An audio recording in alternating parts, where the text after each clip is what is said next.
Hi, kids. How you doing? Great to have you joining us on Sports Hub STL. Brooke, Randy, Matthew, great to have you with us. And we're here in the nice toasty studios of Sports Hub STL. Brooke, how you doing? I'm doing great. Cool. Well, no, not now, because as you mentioned, we're nice and warm here in the studios. You guys can't see behind the scenes, but maybe we should send out a picture one day of what you can see behind the scenes. We have some nice lights on us that also make us toasty.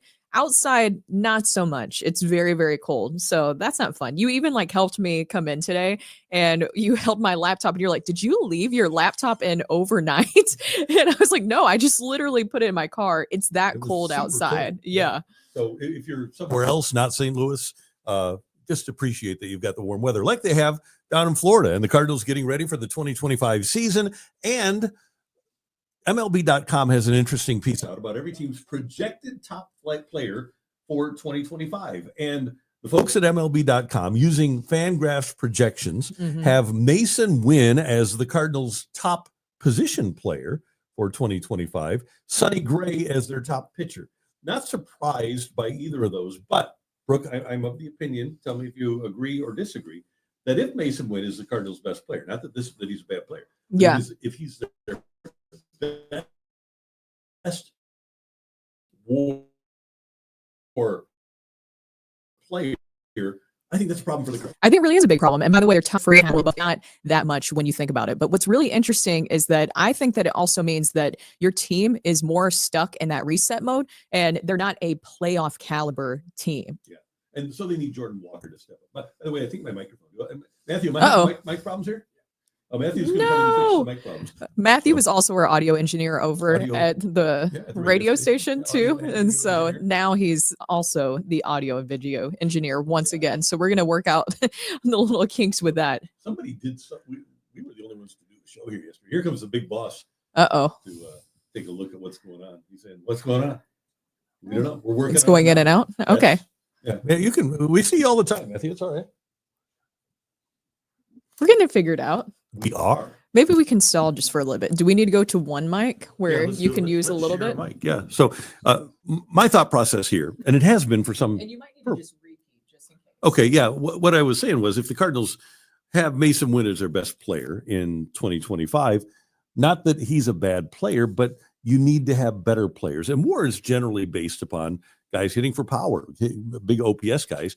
And so I think, as we kind of mentioned and alluded to here, the Cardinals need Walker and Gorman to wind up being really good players with that statistic WAR. And the projections, by the way, that Fangraphs has, they're projecting Nolan Gorman as a 1.3 WAR player and Walker as a 1.2. Mason Wynn as a 3.5. I think Walker and Gorman need to exceed the expectations that Fangraphs has for them.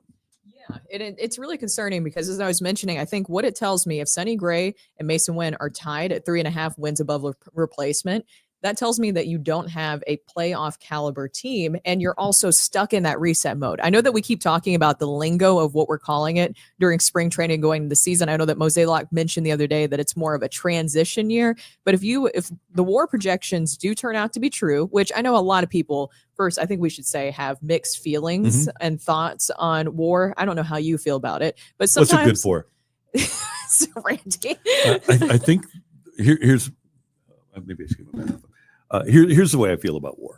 If it is used strictly as a system to rank players, I think it's fine. But the fact that we have a Fangraphs WAR and a Baseball Reference WAR, we all know what batting average is, and we know how to determine what batting average or OPS or slugging or on-base percentage is. Because there's different calculations for WAR, it's hard for me to determine. So as a ranking system for players, I'm fine with it, but I don't want to have my team put together based upon projected numbers. Exactly. And I think that's the thing, is that sometimes it doesn't mean much, but if you do look at Randy 2022, right, if we're talking about when it has been correct for the Cardinals specifically with WAR projections and how it panned out for things, 2022 was a pretty good year for the Cardinals. You remember that, right? Yeah. And you also had two superstars on your team playing at a superstar level with Nolan Arenado and also with Paul Goldschmidt. And they both had 7 wins for that year. So I think that is pretty telling. But it tells me that you don't have a superstar currently on this team, that you're currently in a reset mode, and that you need some other guys who could at least, be at 5 wins above replacement. Because if you even look in the Central with the Brewers, William Contreras, he's projected in that same article that we're talking about right here that's on MLB.com, he's projected about 5 wins. And you don't have that currently in those projections for the Cardinals. So you need somebody, as you mentioned, who would be able to step up other than Mason Wynn or even Sonny Gray like they have there. You need another position player. Could that be Wilson Contreras? It's harder for first baseman, but Paul Goldschmidt always pulled it off. Now, he was superb defensively, and he was a great, great hitter. I would think Contreras is capable offensively of turning in that sort of a performance. I would think that if Gorman can ascend from what he was in 2023, where he hit the 27 home runs and had an 805 OPS, he could be a guy that gets to a 5 WAR. I would think that if Jordan Walker is what everybody in baseball expected him to be, that he could be another guy that gets to that point. And we brought up Lars Nootbaar in the past because you are the founder and president of the Nutty Neuters of Newt Nation, but we also like his game. And he's a guy that the numbers people, the analytics people adore. It's just he has to translate those numbers into production. And it's really important, too, because whenever I bring up that I am the president and CEO of the Nutty Neuters of Newt Nation, some people have soured on him over the years, Randy. A lot of people have soured on him because he does have to be available for everything to really work out. And look, you can't dismiss that, right? You can't dismiss that Lars Nootbaar has had injuries, especially here as of late in his career, and how that really affects things. But at the same time, Lars Nootbaar is an above average outfielder. Also, he's going to walk. He's going to get on base. He can hit for some power. If he stays healthy, then that's a huge difference maker for the team. And I believe that he's a guy that could get to about 5 wins. Yeah, think about this. His hard hit rate, that's the percentage of balls that he hits that are hit hard, 49.5% in the top 10% of major league hitters. On a per swing basis, he made hard contact on 21.9% of his swings, third best in Major League Baseball behind only Juan Soto and Vladimir Guerrero. So he hits the ball hard consistently, just outside of the top 10% in the league with his 91.8% miles per hour average exit velocity. So he's hitting the ball hard consistently, and he's got great plate discipline. As a matter of fact, the lowest chase rate in baseball for 2024 belonged to Lars Nootbaar. His chase rate was only 16.9%. Andrew McCutchen was at 17.2%. Dylan Moore at 17.7%. So when he swings the bat, he hits the ball. When he hits the ball, he hits it hard, and he just needs to play. And then he needs to get puck luck. He needs to get to a point where, and the Cardinals look at this a lot, where if he plays enough and hits the ball hard that consistently, it's going to turn into production. Well, and you also look at the article around the league, too, of what other teams have, and it all kind of makes sense for the projected WAR for a lot of those teams and who their best player is. I mean, the Yankees, their best player, I'm sure it's really hard for you to guess who their best player is, right, Randy? Aaron Judge? Oh, yeah, that guy. Yeah. He's projected for about 7 wins this season, which completely makes a lot of sense. I think that there's some guys capable on this team of reaching maybe at least, like we were talking about, 5 wins, which could really, really help this team. But do you think that they're a playoff caliber team if these projections are true for WAR? Not if these projections are true. But this is a team, because it's so young, where I could see the projections being wrong. Because aside from Arenado and Contreras, everybody else has a chance to get better. Pai is behind the plate. Is not much of a hitter, but he has a chance to get better, right? Donovan has declined in his on-base percentage for 2 years in a row now. He should get better. Mason Wynn, as great as he was last year, he's got an upward trajectory. Yeah. Nootbaar, we just talked about him and his numbers. If he plays every day, should get better. And based on Jordan Walker's talent, he should get better. This is not a team that is established where you say, okay, they are what they are. I don't think we have any idea what to expect from this team. And I think that's cool. I like that. I'd much rather have a young team with an upward trajectory than an old, mediocre team that doesn't have any chance of getting better. Exactly. But it does change things when we have Nolan Arenado as a part of this discussion too. It changed things a lot. And so I think that's why we were talking about earlier this week about, does your expectations change for the Cardinals now that they have Nolan Arenado, we know for sure who will be here. We assume for opening day, unless just something crazy happens. But at this point, you do expect this team to be a lot more competitive. And we have a comment here from Dalton Ferris. He says, I like this team to be middle of the road. A 500 team. Yep, that's what I'm thinking too. I could see them, depending on what happens with the pitching, finishing anywhere from where they finished 2 years ago with 71 wins to where they finished last year to 83. I could see, as Mo would call it, a 12-win delta, anywhere from 71 to 83. Wait, can you do it? I heard a little Mo twang there. A 12-win delta. You just need the sweater wrapped around your shoulders. Totally, yeah. But Brooke, here, one thing about Arenado is, and I hope he turns it around. Yeah. But I think we need to be realistic. He is going to turn 34 this season. He turns 34 on April 16th. He'll turn 34. Happy birthday soon. Yeah. They test for steroids now. He's not going to get better at the age of 34. He declined from 22 or 23 from 22, declined from 23 in 24. And my anticipation would be, although I hope he gets better, my anticipation would be that on the wrong side of 30, he's probably going to decline again. Yeah, and you're right. I mean, you're kind of seeing those numbers we've seen obviously last year. We know that there was some lingering injuries there that we talked about this week. Older players, right? It does happen to older players. It's something that happens all the time, but he is on the backside of his career. I just think at this point, we know how transparent the Cardinals were that they were trying to move him. It was priority 1, 2, and 3 this offseason for the organization because they're trying to reduce payroll. Who's a big part of that payroll? Nolan Arenado at this point. So I think he has more motivation than ever to really try to excel early on the season so that he could be moved at the trade deadline. Now, as you know, have you ever heard that I really don't consider Sonny Gray a number 1 starter? You ever heard that before? What? So and that didn't cause like any big social media stir whatsoever. Really, no. Do we need to do a quick recap of that? So here's what happened. And unfortunately, I've taken Matthew's microphone here. But when the Cardinals signed Sonny Gray, I said on the radio, I said, if you're going to have a record payroll to finish 500, you're wasting money. And I think the Twitter post might have said, Karraker, Gray signing, Cardinals wasting money. And so the Cardinals, they read but didn't listen to the cut where I said, which a lot of us do now on social media. We just read a headline. Yeah. So many people do that now. Yeah. Yeah. And so, then the Cardinals decided to not put anybody on the radio station on any show from their organization because they were upset because I didn't think that Sonny Gray, this is what I thought, was a number 1 starter. And where'd they finish? They finished with 83 wins. Well, I think Sonny Gray is fine as a number 2 or a number 3. But that's another part of this. Until you get a guy like Quinn Matthews going, who has a chance to be a front of the rotation guy, I don't see the Cardinals being able to win with the pitching that they have. Right now, you think Michaelis is regarded as their number 2? He probably starts the second game of the season, right?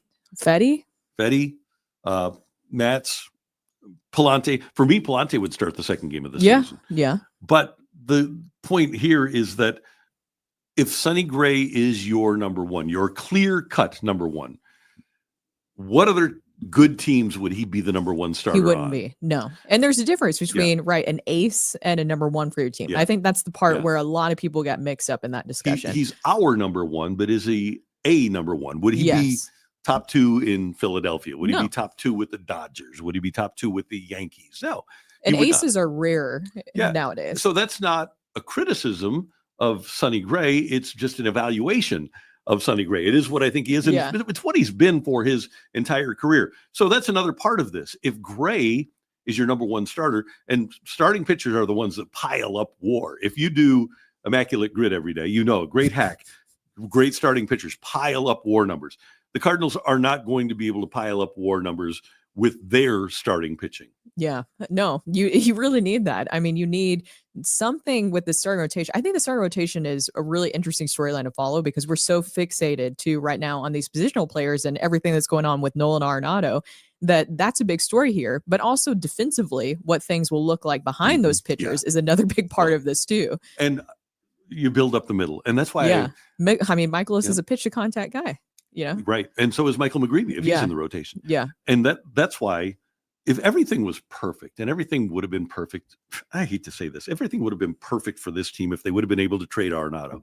Because even though Michael Ciani might be a 250 hitter, he can play center field. And you need to be strong up the middle. If you're going to be a great team, you need to be strong defensively up the middle. Pages, how about what Matthew Liberatore said yesterday? Matthew Liberatore threw to Yadier Molina and said that Pages was his favorite guy that he ever threw to, right? So you got Pages behind the plate. Donovan can play second. Wynn can play short. If you got Ciani in center field, that's pretty good. And that'll make those pitchers better because nobody on this staff has the strikeout ability of Sonny Gray. By the way, Brooke, we should point out, as I mentioned, pitchers that have really good years as starting pitchers are 5, 6, 7 WAR guys, right? You've got Sonny Gray projected as a 3.5. Number 2, Fetty is projected as a 1.9 WAR. Andre Palante is projected as a 1.6. Michaelis is a 1.6. And then Matz as a 1.2. And Quinn Matthews, by the way, is projected as a 1 WAR guy being in the rotation at some point in the season. But that just isn't enough. That's not enough oomph in your rotation to be a playoff contending team. No, it's really not. Landon Jackson, he chimes in. And by the way, you can get all of your questions and comments into the YouTube chat, and we'll try to get to them here in this first segment. Landon says, in my opinion, the best starter for the Cardinals the starter the Cardinals have is in the bullpen, with a laughing emoji. Would that be Liberatore? Maybe, or are they talking about maybe it's McGreevy or Ryan Helsley? Well, that might be too. He always wanted to be a starter. He always did. The point here, and this is another reason why in this transition, the Cardinals, I think, for what they're doing, would be better off with Matz in the bullpen and with and Fetty being moved. Because I think as much as we need to see 500 at-bats from those young hitters that we talked about with low wars, they also need to get innings for the young pitchers and find out who can be a starter and who can't. Some guys can start, some guys aren't starters. So find out what you have in that regard too. You really do. You need to figure that out because we're talking about a youth movement really with these position players, but you need that in the starting rotation too. I want to know what we have with these guys. We had Matthew Liberatore on yesterday. He's 25. Did we say 25, 26 years old? I want to know fully what we have with Matthew Liberatore. If he's best served as a starter, which he is preparing for going into the season, or as a bullpen piece for this team. You have other young guys that it feels like I just want to know more about them. Quinn Matthews is definitely a guy I'm watching this season. As we talked yesterday to Brennan Schaefer, Cardinals Insider, he also mentioned too Michael McGreevy as a player to watch there. McGreevy is a guy that I really want to see get an opportunity. And hopefully they'll give him 12, 14, 16 starts in a row to find out what he's capable of. I just, I think we all need to come to grips with,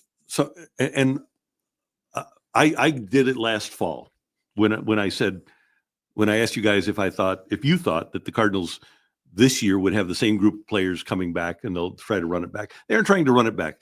Cardinals are not trying to win. And I think that's where we're having a lot of difficulty is if they win, great.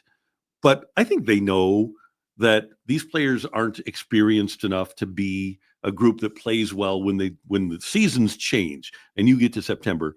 This isn't a group that's going to win. And I think we all need to come to grips with the fact that 83 wins is probably going to be a success for this team. And 75 wins might be more reality. With the youth movement too, then you are not really expecting much. No. But you have Arenado still here, so then I'm expecting a little bit more. But I agree with the person who sent that chat in earlier that this is kind of a middle-of-the-road 500 team. They are. I don't think there's any doubt about that. And I think that's as Cardinal fans, because we're so used to them winning. Yeah, that's something that we just need to come to grips with. I think a lot of people are okay with it, and people can weigh in on this. I think a lot of people are okay with it as long as you actually show that you are fully developing these young players and making sure that you maximize the most out of them. But I think we also need to come to grips with another idea of mine. I don't know if it's going to be fact, but, and I mentioned this to you yesterday, Brooke, I don't think the Cardinals are going to go out and supplement with high-priced veterans anymore. I don't think they're going to make those deals anymore like they did when they traded for Arenado or Goldie or Edmonds or Roland or those guys.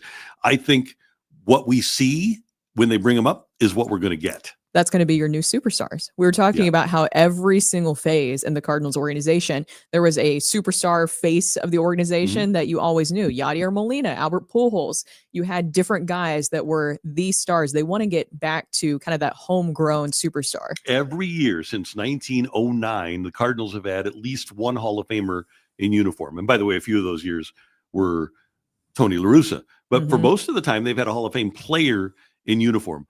I don't think we're going to be in that scenario anymore, where when we go to the ballpark, we can say that guy is going to be a Hall of Famer. I think when guys get to 5 years and they have great numbers with the Cardinals, I don't think it's going to be like Albert Pujols, where they kept him around for an extra 7 years. I think that they're probably going to move guys like the lesser teams, the lower revenue teams have done in the past. Exactly. All right. We are going to talk about some of the Red Sox drama here. I'm sure that a lot of people will have seen that with Rafael Devers, Rafi Devers.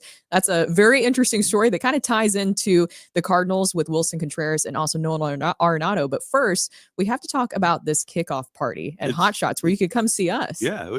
Everybody will know our name. By the way, in Cheers, Coach lived for the drama. The drama, the drama was great. Drama. We do want you to join us Thursday, February 27th at Hot Shots in South County, the new location on Lindbergh for the Sports Hub STL kickoff party. The event takes place at the new Hot Shots, and you can come out and meet all of us. Brooke, Matthew, myself, Dave Green is going to be there. Claves is going to be there. Joe Roderick is going to be there. Brendan Schaefer is going to be there. Meet the whole Sports Hub STL team. Enjoy great food and drink specials. Party's going to start at 6 as the Blues play Washington. And then we'll watch the game together and have great prize giveaways. And the Blues Hub postgame show will be broadcast live on site immediately after the game. That's Thursday night, February 27th. That would be next week.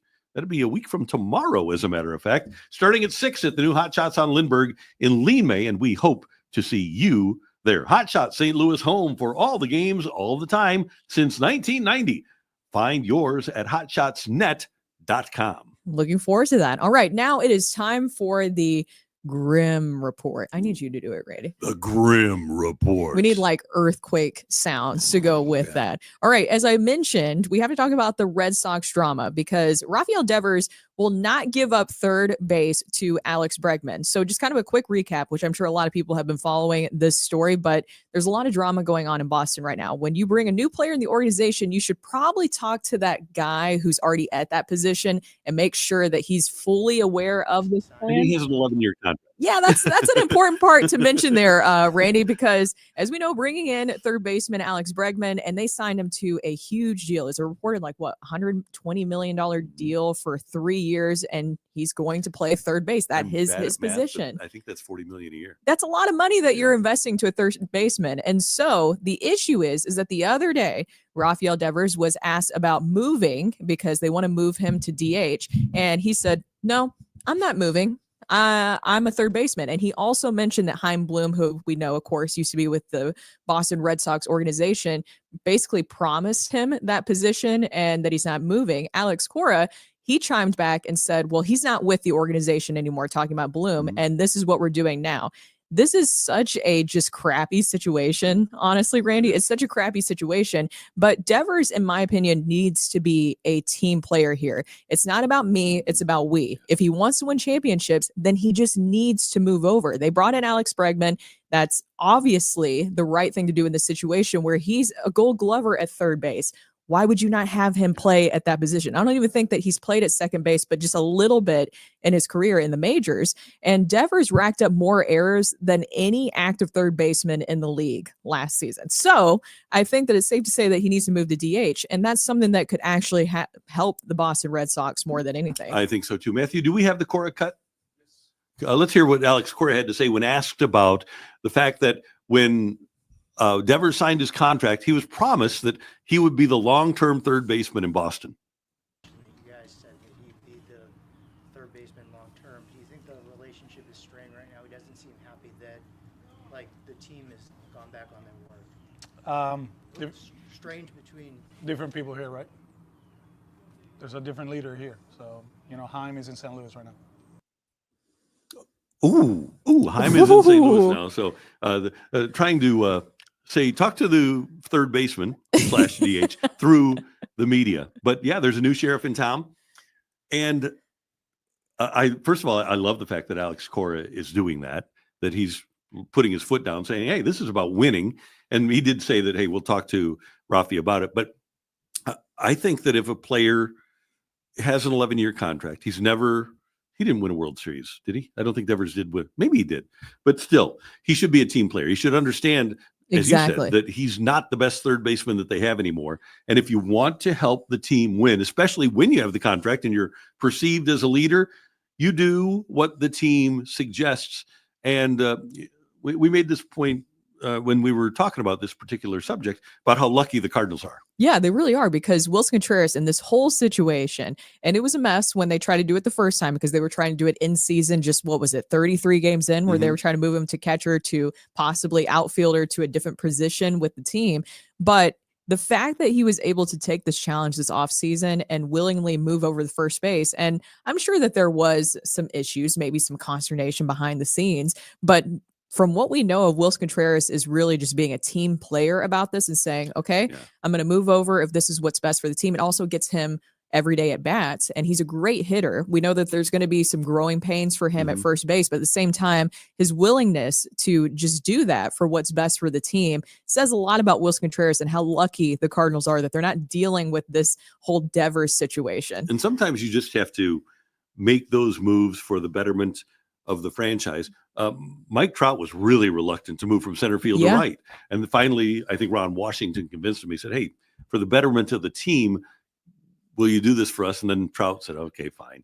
But you do find, and I get, players have those contracts because they're really good. And because they're really good, they have big egos. And I wonder if a guy like Devers, maybe his feelings are hurt because Chaim Bloom did say, "Hey, you're a third baseman," thinking that he was going to be fine as a third baseman. But now, for the team to win, and their core is about winning, Devers serves them a whole lot better as a DH or a first baseman than a third baseman. Can I also say it's just also interesting that Devers brings up that point about Chaim Bloom. Chaim Bloom wasn't here to make this deal with Alex Bregman. So then why does it really matter what Chaim Bloom said? Bloom didn't know that this was going to happen with Bregman in the organization. Right. But yeah, because Devers said that, well, they promised me that I would be the third baseman when they signed me to the contract. It's such a bad look. It really is. It's such a bad look for him that he's just not being a team player. As I mentioned, it's just a situation of, it's not about me, it's about we. And if he says that his goal is to win a championship, then this is what's best for the team. Alex Bregman is a Gold Glover at third base.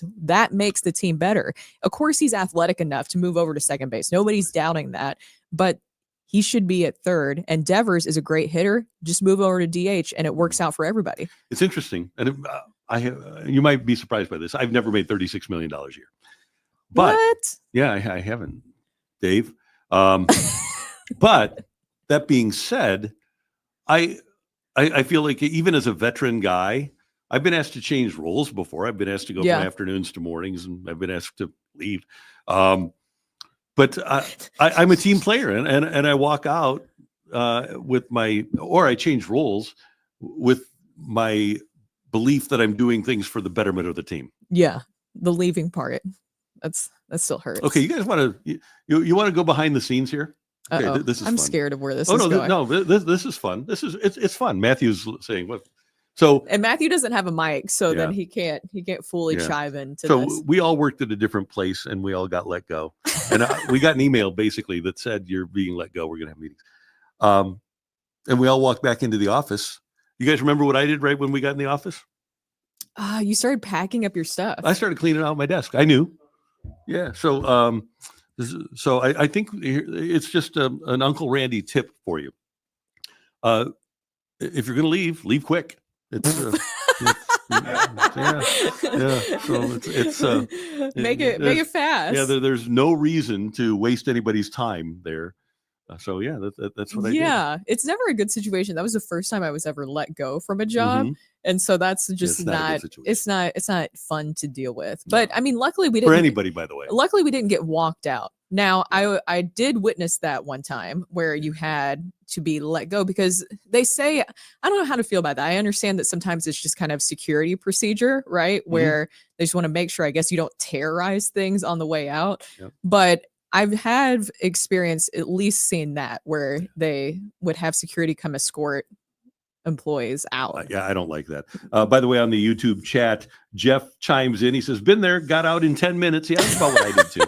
Had a box of stuff, and Well, because we had to do the meeting and then we could leave. So you Yeah. were like, just because Randy just accumulated obviously so much over the years with 16 years of everything. stuff. Yeah, 16 years of stuff, and you were going quick. I don't even know where the box came from that you were stuffing things in. I don't either. You're Yeah, just stuffing everything in there. It's that was- funny now. it is. Yeah, but it was hard in the moment for sure. There's let's see, GB waited until a Friday. Yeah. High Definition, thank you for checking in. Says great tip. Uncle Randy's here for you. We need to bring back Uncle Randy, by the way. We will. Can we bring back Uncle Randy? Yeah. I missed that. We can do that. Yeah, we can. Matthew, is that okay with you? Yeah. Okay, good. And we can do life advice all over again. Hunter, did they at least provide you a box for your items? Your box was just already there. It's like you kind of knew it was coming. No, I'm kidding. You had no clue. So so we had to break down boxes for recycling. This is just the way I roll. I broke them down like once a week. So I had a big box sitting there. I got I got a lot of stuff from Amazon. At work. So I had some Amazon boxes that I could use. That were just ready to go. Yeah. They were So just anyway, ready to go. but I my didn't point- have anything. Yeah. I didn't really have anything. Good for you. I Yeah. guess. I didn't really accumulate much Yeah. whatsoever. So, and then- Somebody said, okay, Steve Yeah. said, Oh. you need to bring back Uncle Randy, take it or leave it, and sick of it. Sick of it. Uncle Randy, yes. We need to bring that one back for sure. Okay. Yeah, we'll do that. Oh, this is nice from fans on the couch. This is like a very encouraging one that we need. I know that plans aren't what were expected, but everything happens for a reason. Windshield is bigger than the rearview mirror for a reason. Stay Totally. focused on what's ahead. Absolutely. That's so sweet. nice. Thank That's you. so nice. That is That's very super nice of you. encouraging. All right. Well, that was Yeah. the Grim Report. And look, We went everywhere. landed on We our went- feet. Here we are at Sports Hub You see, STL. we kind of parlayed this into like our own life experiences where Devers, who's making like millions of dollars, should listen to us. Yeah, that's exactly it. And Please just- listen to us. And Devers. the other point here is always have a box ready near your desk. No. Just always have one ready Always. to go. Yeah. Just always have a box ready to go for that. All right. We do have to talk about our website newsletter promo before we talk to Kareem Rush, because we obviously have a big Mizzou game tonight where Alabama is coming over to Como to face Mizzou. But first, let's talk about our newsletter. And you need to make sure that you've signed up for the Sports Hub STL newsletter that'll start going out next week. You'll get all the latest content from the Hub sent to your inbox twice a week. Plus, anytime sports news breaks, you'll be the first to know about Sports Hub STL events and new merchandise as well. And while you're on the site, take a look at all the St. Louis sports content, including recaps of daily programming, sports news, opinions, and more. Plus, if you like a little action on the games, Eric Sontag will have pregame betting analysis for every team we cover here on Sports Hub STL. Eric also hosts Domesticated Gamblers. That airs live on our YouTube page every Friday at noon. And of course, all of our programming is available on demand as soon as we're finished with the live shows. It's all on the website at sportshubstl.com. And we're still waiting for Kareem Rush. But as I mentioned, we will have a post-game show that we need to talk about here, because Kareem Rush is a part of our Sports Hub STL staff, and he will be talking to Brendan Schaefer. And you might be saying, wait a minute, I saw Brendan Schaefer yesterday where he was talking about the Cardinals. Brendan Schaefer is a jack of all trades, everybody. He also is a Mizzou alum and likes to talk about Mizzou football, basketball, everything involved with the Tigers. And a big part of what we'll be doing here on Sports Hub STL is reacting together when it's good or bad things happen to our teams. To the end, we will live after every game one of our team plays, and it starts tonight with Mizzou Hub post game when Brendan Schaefer, as I mentioned, and former Mizzou star Kareem Rush, Brendan and Kareem will be breaking down the Tigers game with Alabama, and you can participate in the discussion. It will begin shortly after the game ends, which is a late tip-off, isn't it? Like 8 o'clock tonight? Late tip-off tonight, and you can watch it right here on this YouTube page. So as I mentioned, it will be coming up shortly after that game ends, and you can tune in right here to watch Brendan Schaefer and Kareem Rush break down the game. And I think we actually have Kareem here right now. All right. Kareem Rush, former Mizzou star and now a member of Sports Hub STL. Kareem, that's Brooke. I'm Randy. How you doing, man? I'm doing well. How you guys doing? Everything's going great. great. I want to start with this. Do you think Dennis Gates should be in the mix? Obviously, he should be. Do you think Dennis Gates should be the National Coach of the Year? I believe so. Based on obviously last year's struggle to have the rebound and have the year they have, and I think he should definitely be in the contention. But obviously, Coach from Auburn are going to get some votes, but I think Dennis is definitely one of the top candidates for Coach of the Year. I think it's really interesting because, as you just touched on there with Dennis Gates, it's been really interesting to watch. He went from winless in the conference last season to everything that they were able to do this year. This was such an underrated Mizzou team that they really weren't on anybody's radar. And now, obviously, they're in the national spotlight and conversation. I don't know if you've been able to build a relationship with Dennis Gates or not, Kareem, but what just really stands out to you about how he was able to turn this into an underrated team to a national team that's getting a lot of attention in the spotlight? I mean, thank God for the portal. But I've known Dennis since we were young kids in high school. Me and Dennis actually was at Jordan's flight school together, so I've known Dennis for a long time, and I was super excited when he got the job down in Mizzou. And it's a testament to his resolve. Not many coaches can rebound from an 0-19 season. I'm happy that the school gave him an opportunity to kind of rectify that, and to see them turn a 180 and have the year they have. And it's kudos to him, kudos to the players.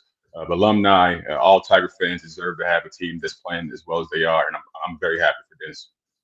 Hey, Kareem, what's it like for a player when you're getting ready for a game like this against the number 4 team in the country? You've got them at home. And I mentioned earlier, sure, you get ready for a game like Kansas, but Kansas was number 1, and we didn't know how good Mizzou was, so the anticipation was different. It was just anticipating the rivalry. But now you have a chance, you're favored against the number 4 team in the country. What's it like on the day of a game for a player? I mean, obviously the KU game is always top of the list as far as when you beat them every year. It's always good. But to have a team like Alabama coming in, top 5 ranked team, just coming off a loss against Auburn, they're always going to want to get back into the winning column. So for us, it's a challenge, for Missouri fans to have 2 home games, 2 wins against a top 5 teams would be a tremendous boost for the morale of the team as well as the fan base. So, as a player, old modest is you take it one game at a time. No game is different than the next. You want to get wins every time you step on the court. But having a team like Alabama coming in, highly ranked, offensive potent team, it's going to be a challenge for us. But I think for us, if we get these wins, only solidifies us as a top, a top 15 team. Hopefully moving up to a top 10 team. We stay up in the top, half of the SEC, for tournament purposes. And again, just another, boost to your ego, being the top 5 team. Kareem, as you just mentioned here, Alabama obviously is a really good team offensively, and so is Mizzou, but Alabama boasts the most points per game in the country. So that obviously presents a big challenge for the Tigers defense. How can they slow them down? I mean, we got to defend the 3-point line. Alabama shoots up to 33s a game. They're averaging over 10 threes per game. So they don't shoot a high percentage. I think they're around 33%, but being able to kind of, limit their 3-point shots and stop that will be a good part for us. So it's going to be a challenging game. Alabama's a great team, but I think we play really well and have a chance to win. What do you think of how dominant the SEC is this year? It's been amazing. They have an historic season. I think they're going to, probably get 10 teams in the tournament or maybe more. So for us to be in the top half of it only speaks to how well we're playing. But the SEC is having a historic season as far as top to bottom and the quality of teams within the league. Kareem, this is a team, whenever they play, it seems like now, the broadcasters are saying, hey, this is a team that could wind up in the Final Four. They seem to have a different star every night. They play really well defensively. Like you said, it'll be interesting to see how they defend the 3 tonight. But I just want to, from your perspective, I just want to get your read on how good you think this team can be. How far do you think they can go? I mean, getting the tournament is different. You don't want to say you're a Final Four team. Every team goes in with that mindset. I think playing well, playing your best ball going to the tournament time is the best recipe for, seeing how you may do in the tournament. But, I see it as a second weekend team. Obviously, I want us to go to the Final Four. That would be an amazing and incredible season. But I think getting in and playing your best ball, and then the sky's the limit. It's a one game tournament. You in or you out. I think playing your best ball is a recipe for advancing very far in the tournament. Kareem, we're really looking forward to your post-game show tonight that you'll be doing with Brendan Schaefer and that you're joining us here on Sports Hub SEL. So just kind of talk about, for the people who are going to be tuning in tonight, what they can expect with you and Brendan. Oh, just Mizzou fandom. This is my first time, doing media. So I'm excited, for the opportunity and obviously talking about, my favorite school. is an honor for me, and I'm blessed to join the network. But it's just going to be all basketball. Hopefully we have some insight that people would enjoy listening to. We're going to bring fans interactive within our stream. So I'm excited for the opportunity to talk basketball, talk Mizzou, and bring on some of my former players and make this thing go really well. Hey, I wanted to get one other point from you, because you mentioned that the transfer portal is huge, and it is for this team. But what's it say for the guys that came back, the guys like Grill and Tamar and Robinson that came back this year after going 0-18 in the conference? Those guys have to be absolutely thrilled. I think that speaks to the culture that Dennis is building. Most guys may have jumped ship after 0-19 season. The portal, you get opportunities all around the country. So to have them guys come back and have the season they're having only speaks to, like I said, the culture that Dennis is building. And those guys are committed to their teammates and making Mizzou basketball where it needs to be.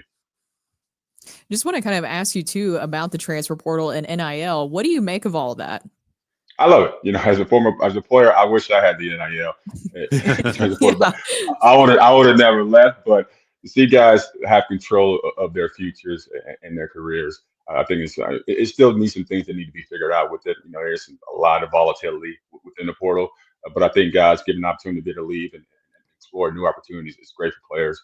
And the paid part, the NIL portion is, guys are, that they're worth that and they deserve that. And they earned that. So I'm happy for the players. I'm happy that we had a great transfer portal this past year. It's helping our team. Okay, I love your allegiance to Mizzou, but you never would have left for a higher offer, like for double. I don't know. Maybe I don't know. I'm a Kansas City guy, so I always stay. Where I chose, but I had a great time down in Mizzou with Quinn and those guys. So it would have been tough for me to leave. It had to be a really sweet deal for me to get out of there. And now you're an entrepreneur with educated spirits. Did you have that entrepreneurial spirit while you were in school at Mizzou? Were you thinking about being an entrepreneur? Yeah. In high school, I've always had different interests. The high school I went to, I was exposed to a lot of different things, and obviously basketball takes the forefront of what I was doing. But even through my NBA career, I always had different interests. And then like post career, I've done fashion, I've done music. And we finally settled on educated spirits. And got great partners in it. And I thought the college angle with it was really interesting and really unique. So here we are, 18 months later. We've been building the brand, and we're excited to kind of get it launched. Obviously, starting with the alma mater and KU to building that rivalry between me and my brother. But we got plans to launch editions with every major university across the country. So I've already talked to guys at Duke, North Carolina, Georgia Tech, all my guys that I've known through my playing career. They're all excited about the brand. So look forward to, expand beyond just KU and MU later on this year. Okay, you're living the dream, but I got to ask this question. If Kareem Rush's name could be attached to big time fashion, big time music, big time spirits, what would your favorite thing be? What's your dream scenario there? Dream scenario would be music. Okay. That was my first love. So actually, I'm not supposed to say, but I tried out for The Voice, so I'm waiting to hear back if I've made the actual show The Voice this year. So I've been pursuing that passion for the last 3 or 4 years, trying out doing the virtual audition. So I've made it through a couple stages now. So I'm just waiting to hear back if I made the show. So if I had the dream, close my eyes and think of my big dream picture, it would definitely be music. Ooh, okay. Right, so then who is like your musical inspiration then? I love old school. I love classical music. I love Frank Sinatra. I love Michael Bublé. But my go-to R&B would probably be Maxwell, Stevie Wonder, Michael Jackson. I do a lot of standards and old school R&B. So I'm in my heart, I'm an R&B guy. Okay, nice. we can go on a long car ride and listen to the same music. We're good. There you go. And like I said, once you guys meet me, I sing all the time, so you got to hear me singing. I love it. Hopefully that goes well, Kareem. Yeah. Thank you. Hey, we're looking forward to tonight, Kareem. Thanks so much for joining us, and go Tigers. Let's see if they can get a win against Alabama. MIZ. Good to see you guys. The OU. Kareem Rush, who is part of the team here at Sports Hub STL. Wow, that's really cool. I haven't had the pleasure of meeting Kareem before, so I didn't know about the connection between him and Dennis Gates, but that's super interesting that they have known each other for so long. I just want to say, just from the little bit that I have been able to meet Dennis Gates, you can tell why players love playing for him. And even though they went winless in the conference last season, and most coaches get fired after that, you understand about why they kept him around, because he's just such a charismatic and genuine guy.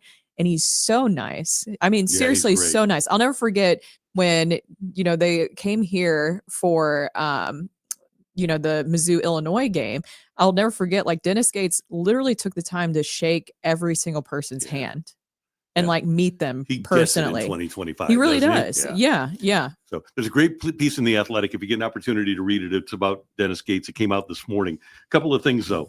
The story starts this way. Dennis Gates is wearing a Lululemon hoodie with a hole in the right elbow, gray sweats, gray high tops. Same outfit he wore yesterday, same one he'll wear tomorrow. On game days, Missouri's coach is always in the same black suit, a gold tie, and the shoes he wore to his introductory news conference 5.5 years ago for his first head coaching job at Cleveland State. It's not superstition. Gates doesn't want to waste the time or energy on what to wear each morning. I love that. Not a superstition, huh? Not a superstition. Supposedly. At all. He's not even a little stitious. Not even just a little just bit. A little. Just a little bit. And the other thing is that he doesn't change. And we see that on the sidelines, but Yeah. as you see in press conferences, his players, the people that cover him on a regular basis say that he's just always the same. Gabe DeArmond said he's the most even-keeled person emotionally that I've ever seen. That's so cool. Yeah. Yeah, he is such a nice guy. Kareem is great as well. And we probably should mention Educated Spirits one more time just to talk about what Kareem was talking about, because he is an entrepreneur and he has this great venture that he has. And we are proud to be sponsored by Educated Spirits here at Sports Hub STL. The new Rivals Bourbon Collection featuring the black and gold. Taste the tradition in every sip from Educated Spirits, a company created by Kareem Rush. And he's on the air after each Tigers basketball game here on Sports Hub STL starting tonight, and he'll be joined by Brendan Schaefer after Mizzou takes on Alabama. Kareem and his brother Brandon set out on a mission to produce a bourbon that's not only approachable, but also delivers that signature Kentucky hug that aficionados crave. Educated Spirits committed to blending time-honored tradition and distillation methods with a fresh, modern approach, offering an authentic experience that respects the art of fine spirits. This brand isn't just a product, it's a celebration of legacy, culture, and the connections we share over a great drink. Educated Spirits is here to elevate every sip, one story at a time. To pre-order, visit educatedspirits.com. That's educated-spirits.com, even if you're not a bourbon drinker. Support one of our favorite Tigers and grab a bottle to display at home. That's educatedspirits.com, educated-spirits.com for the new black and gold bourbon. Educated Spirits, taste the tradition in every sip. Cheers. Cheers. And we can't wait for that Mizzou and Alabama game tonight. All right.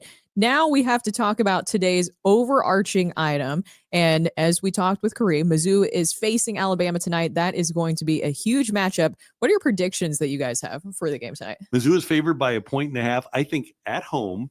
And Kareem made a great point about Alabama not wanting to extend a streak after losing to Auburn the other day. But Auburn's the number one team in the nation. They're dominant. I really do think that Mizzou will have a different hero. They'll play great defense tonight. And I think at home, Missouri will come away with a victory. Yeah, I think so too. I think that it's going to be a huge game. Obviously, they all know what it's at stake here, but I don't know. I feel like I'm just feeling Mizzou tonight for some reason. I am too. And maybe we're being homers, HOMERS. But they've just been so impressive. And I'll tell you what, they're favored by 1.5. I would be really surprised if Mizzou got blown out the rest of the season.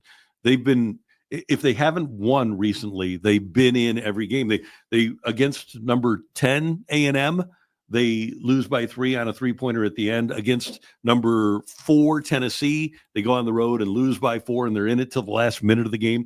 They're a really resilient team, and I'd be really surprised if Mizzou wasn't in this one at the end tonight. Is there any certain bets that you're following tonight? I think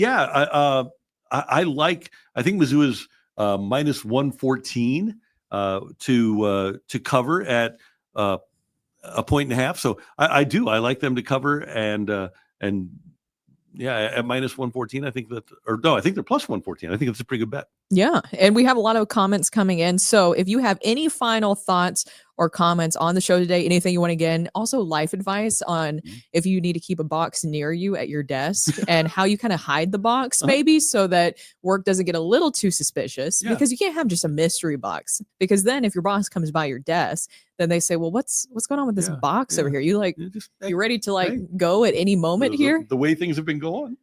The way things have been going. So Landon Jackson loves Tamar Bates over 1.5 3-pointers made at plus 140. He said it should be very high scoring, and there is a high over under. Isn't it? I think it's 170, the over under for tonight's game. I like that too. I love Bates to have at least 2 3-pointers tonight. Yeah, I like that. I like that a lot. Dave Zobrist, I know that he's in the YouTube chat. He said, how about KU losing to BYU by 34? Do you feel sorry for the Jayhawkers and their fans? I don't feel sorry for Bill Self. No. But they're just bad. It's really, and I was college looking basketball is a little bit different this year of what you kind of expected going into the season and what's actually happening. Yeah, the transfer portal has changed everything. Yeah. But with KU, I was looking at that game yesterday because I think they were a 2.5-point dog on the road at BYU. And I was thinking, okay, well, they're struggling, but it is Kansas and they aren't going to lose that often. No. And it's on the road at BYU, and BYU is good, not great. I thought maybe they'd have a chance. Then I start looking at the teams KU has lost to and what they're doing statistically. They're bad. Well, they're woefully mediocre this year. They're not bad. Landon with another one. Crazy how Kansas is bad when everyone else is allowed to pay players, huh? That's a great point. There you hit the nail right on the head there, Landon. Yeah, that's true. That is a fact. But if you didn't see that game, by the way, 91-57, the final score. The worst loss, tied for the worst loss for the Jayhawkers under Bill Self. Ooh, I don't feel sorry for him whatsoever. No. He's gotten away with a few things. Is the best way to put it over the years. The FBI doesn't investigate like that and not come up with. Yeah, they had 5 level 1 violations. But against that just shows you why, like, the NCAA is just so useless at this point. Right. They got like a slap on the wrist just because they're blue bloods. Yeah. Eric Sontag, should the Tigers run with Bama or try to slow it down? Bama fastest tempo in the country. I don't think that any team in the country can run with Bama. So if I were Mizzou, I not slow it down, but just try to play at their tempo rather than Alabama's. Yeah. By the way, Eric Sontag, he is a part of our Sports Hub SEL staff. He does a lot of our betting here on the show, so you can check him out about some of the different betting predictions out there too. I'm having lunch with Eric Sontag tomorrow. Are you really? Yeah. Nice. We get it up. We're at a new place. So we're meeting everybody. Yeah. Yeah. So looking forward to that. You don't have a desk here, so you don't have to put a box next to your desk. This is my desk. I've just got a little backpack. I'm going to start getting worried if you bring in a box, Randy. Yeah. I think it's still the first week. It's the first week. Yeah, we still got time. Yeah, we still got time. There's no reason to get a box to exit things. Yeah. That's we aren't going to get one. So here's what we have coming up, and we want you to be with us all the time, but we have Cards Hub 365 coming up this afternoon at 1:00, and Brendan and Joe and Mike will be with us from down in Jupiter. And there's news every day with the Cardinals. There's always something going on, and I'm sure that they'll want to react to what we talked about earlier with the Cardinals not being projected individually to have great players. I honestly don't know what to expect. I appreciate that FanGraphs can make these projections, but I wonder if we look back at the end of the season, how accurate they'll really be. Yeah, it doesn't really seem like they're going to be 100% accurate. And that's why I'm not too obsessed with WAR. I don't know how you feel specifically about it. I'm not super obsessed because, as you mentioned, I'm fine with these young players working it out. And also they have high ceilings. We don't know exactly what that full potential is for a lot of those guys. If a player has been around for a while and is between 28 and 33 years old and you know what to expect, I think that's one thing. But let's just talk about Jordan Walker for a second. For the inconsistency that he's encountered even playing at the major league level, how can you possibly project what he's going to do over the course of 500 at-bats? Nolan Gorman got sent down last year. 2 years ago, he hit 27 homers, had an 805 OPS. Last year, he was bad. His OPS was below 700. So what's the real Nolan Gorman? How can you project what that is? We mentioned Donovan. going from a 394 on base in his rookie year to a 365 to a 342. What's the real Brendan Donovan? Is it going to be a 380 on base guy or a 340 on base guy? Even Lars Newbar with his injuries. Right. And we need to see a full season of what that looks like. Exactly. And I know this sounds more negative, and it's not, but it's reality.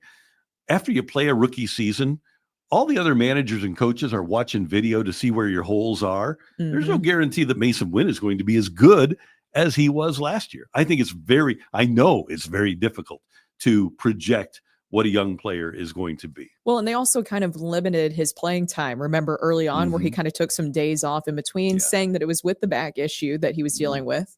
How long did he have that, Matthew? About a week back. There you go. Even without a mic, somehow we're able still to get this joke coming through. Where is that jar that we need to start here of like whenever that starts? Yes. That's not part of it. Yes, that should be part of it. That's going to go in the jar. I'm going to make some money on this show with that, with all the weak back jokes. But yeah. Okay. So Ryan said, if Wynn is our top player, that would be fantastic for the 2025 Cardinals and the future. I disagree. And I love what Mason Wynn is. Is it the power factor? Yes. If Mason Wynn would have been our best player in 1985, like Willie McGee was, then you're thrilled. Yes. And Willie didn't even hit 10 home runs that year. But now, with the way the game is played, you need power to win. And Mason Wynn I don't think that he's a 30 homer guy. He might be a 15 to 20 homer guy. And he'll give the Cardinals a lot of what I love. But when you look at the teams that are winning World Series, why did the Dodgers win last year? Because they had the power of Ohtani and Freeman and Betts. Why are the Phillies good offensively? Because of the presence of Harper and Schwarber, and in a good year, Nick Castellanos and Trey Turner is even a 20 home run guy. If you look at the Yankees last year, it was Judge and Soto and Stanton. You need to have your power hitters be your best offensive players. And for me, I would hope that Mason Wynn is my fourth best offensive player at best. Exactly. And that's why you need to make sure that you can get the most out of Jordan Walker. Right. He's the one on this team that I think has the most power potential. Yeah.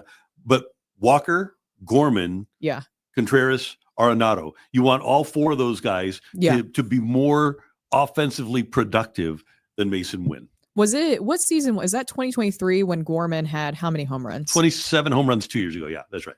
Do you think that was an outlier, or do you think that is? No, when he hits the ball, it goes. The problem was that year his K rate was about 31%. Last year it was 37.5%. Yeah. He struck out way too much. When he hits the ball, it goes. But what they need to do, and what Brant Brown is working on, the Cardinals' new hitting coach, is cutting down on the amount of times that he strikes out. And so often, all a guy wants to do is go up and swing as hard as he can because he'll hit a home run.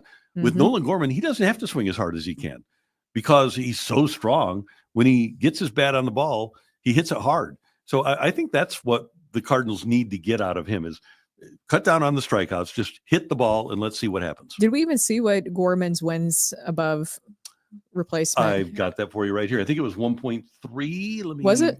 Let me move to hitters here. Batters, hitters, whatever. Yeah, I guess batters. When you have Nolan Gorman, batters is better than hitters, right? He is projected to be a 1.3, but Walker is projected to be a 1.2. Interesting. And Alec Burleson is projected to be a 1.5 WAR player this year. And he might not even on opening day be in the starting lineup. Because that was the guy that we were saying is kind of the odd man out in this situation. Yeah. He and Siani are both in kind of no man's land. Yeah. And if Alec Burleson would have been able to continue in the second half last year like he was before the All-Star break, there'd be no doubt. He hit 21 home runs, and I think 18 of them were before the break last year. So we know he has the ability, but we talk about teams figuring out Mason Wynn. They figured out Alec Burleson in the second half last year. So he's going to have to make the adjustment to become a great hitter. Yeah. I think if you have Walker and Gorman performing way better than projected what they have and more there for them, then that's a success to me. That's what the Cardinals need. Our friend Nomal in the Lou says pitching. It all comes down to that. Remember all the games last year the Cardinals were down by 5 or 6 in the fourth inning? Yeah, we do. Yes, you're 100% correct, and that's why I said what I said to Brooke earlier. If I were the Cardinals, I would put Matz in the bullpen, and I think that I would try to move Eric Fetty. I think he's value. Like Eric Fetty at $7.5 million. If Frankie Montas isn't around for, And he has 1 year left on that too, right. because they picked At him up 12 with million. 2 years. Yeah. Yeah. Matz. No, Fetty has 1 year left at 7.5. 1 year. Right. Yeah. Yeah. So Fetty, I would think would have value to somebody at $7.5 million for back of the rotation guy. Yeah. And that way, And then you get your yeah. younger pitchers in there. Right. And eventually you want Quinn Matthews to be up here. But if the Cardinals would start the year with Gray, Michaelis, Palante, McGreevy, Liberatore, I'd take my chances with that. What about Michaelis's contract? He's up after this year too. Okay. That's what I was trying to think there. We also have this from the YouTube chat. Steve Burns says Fetty should be moved for the value. Michaelis should be DFA'd to make room for the young arms. I don't think at 18 million, I don't think the Cardinals want to. They don't want to swallow.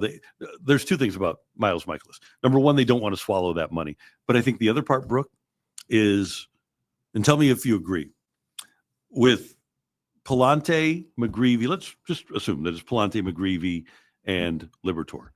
I don't think you can count on innings from those guys. I think even as much as Miles Michaelis struggled last year, he still gave the team innings. And you have to protect your bullpen, and you have to protect your young starters. Yeah, because remember everything last year with pitching, the theme was innings eater. And I think we were all so tired of hearing it by the end of the season. Yeah. But even going into the season, that was the whole point, right? Is that they just wanted some innings eaters. Also, you had the bullpen bail them out in a lot of different situations. I mean, Ryan Helsley should be credited with a big reason why they were able to stay in some games or win some games. This one, and let's bring this up to a bigger picture here so that I can read it. There we go. Verlis Gwynn. I like Fetty and Helsley, but they should have moved them this offseason. I'm thinking Bloom may just be content to give the qualifying offer and hope to get a couple of draft picks. Yeah, but the thing is, with a guy like Fetty, and that might happen with Helsley, or they might try to work a long-term deal with him. But you don't want to give Fetty the qualifying offer at like $20 million and then have him accept it.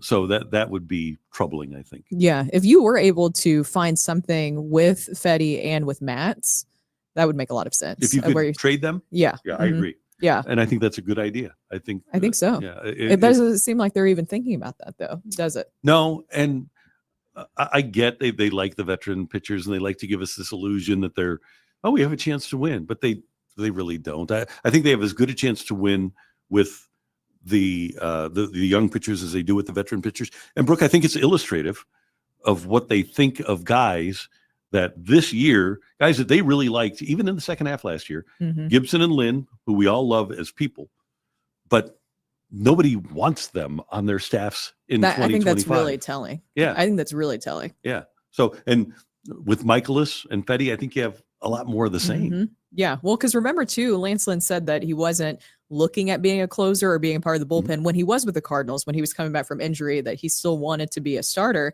Now this offseason, I thought I saw reports that he was more willing to be in the bullpen for a team. And that still hasn't changed anything for him. I think things change when you see the end of the line. I think he fully expected the last year was going to be his last year. Yeah. Then he decided, I like this more than I thought I did. And now he still hasn't signed it. It's probably unlikely that he will get a major league deal. Maybe he'll, in the middle of spring training, if somebody gets hurt, maybe he'll latch on. But I just don't see those guys. They're not good enough for good teams, and they're expensive, and they block young pitchers for lesser teams. And I think that's what a lot of people want to see, is they just want to see the young guys get the opportunity. Because I saw comments in earlier, and you've seen on social media too, where people are saying, I'm fine with this team not necessarily winning or being a playoff team. It's more about just letting these younger guys get an opportunity. That's totally what I want to see. And I actually buy tickets for that. I would too. Yeah. To see a young group of players ascend and know that there's light at the end of the tunnel and it's not a train. I think that is one of the more enjoyable aspects of baseball for me, of all sports, is seeing young teams and young players grow up and turn into really good players. And you already know that there's going to be Mhm. growing pains. You already know that. So that's not necessarily the issue. I just can't figure out like why they didn't fully just dive in with the youth movement. I know that Mhm. moving Nolan was a big part of that Yeah, it was a plan, huge but part. it doesn't still feel like they're fully diving into Especially the with the movement. starting pitching, right? Exactly. I, Yeah. I agree with you. And it's in such high demand. I would have thought that and I still think they can find somebody to take some of those veteran pitchers off their hands. And maybe they're playing possum. Maybe they are going to go out and move some guys, but I'm with you. And maybe they don't think their young pitchers are ready. But with a guy like Liberatore, with a guy like McGreevy, who was a first round draft choice 4 years ago, with a guy like Graceffa, who's been around the block, and they like him apparently as a bullpen guy now, not a starter. But when you have all these guys that have been around for a while, give them the opportunity to start. And it doesn't really make much difference if the Cardinals can't get a top 5 pick in 26 because they have one in 25. Doesn't make much difference to me between a 71 win team from 2023 or an 83 win team in 2024. If you're in that area, doesn't matter to me. But if you give young people an opportunity and you find out if they can maybe help you win, I think that's a positive. Maybe Mosaic just doesn't want to be tagged with a really bad 90+ loss season That might be. for his final year. That might be. But then what's he leaving? With Matz being a free agent, with Fetty being a free agent, with Michaelis being a free agent, he's not leaving the same team for Chaim Bloom anyway. No, he's really not. So I mentioned this. Tell me if you agree with this. Okay. And I mentioned this to Chaim, and I said, you got to work with me on this. But I said, I kind of feel like what you have is an expansion. You're putting together an expansion team. Yeah. You're building a minor league system. You're in charge of building from the ground up at the minor league system. And then in 26, you're going to get a group of players that aren't like an expansion draft, but they're super young, kind of like an expansion team. And you're going to watch that group grow. And that's when you take over. And so at the start, he didn't agree with me. But then once I described it, he kind of did. The difference, too, is that they're not going to swim in the free agency waters. No. And so that's a little bit different. Part of that expansion team is they're not going to be able to go out and get a superstar anymore. Exactly. Hey, did you know that you can stream this show anytime on YouTube? So like if somebody after this show wants to watch us again and again and again and again, again, you can just go to the YouTube, go to Sports Hub STL, and you will be able to. Plus, we have Cards Hub 365 coming up live at 1 p.m. this afternoon. We would have let Matthew talk today. It wasn't that we were trying to keep him quiet, but he had to give his microphone to me because I didn't check my microphone properly before the show started. I will do that tomorrow. It's okay. Thank you. Things happen. This is just our first week, Randy. It's the first week of the season. It's our first week.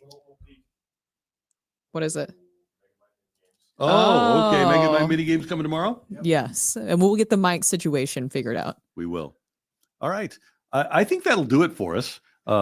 We appreciate you joining us here on the YouTube. Thanks for joining us on the chat too. Don't forget to subscribe and like our YouTube page because we love you. Why don't you love us?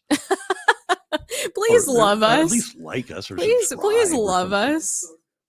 Please. Yeah. And don't forget that we want to see you as well out at Hot Shots on the 27th. That's next week, 1 week from tomorrow, for the Blues game against Washington, and it's our kickoff party. For everybody involved with the show, we thank you for being with us, and we want you to have a great hump day, St. Louis.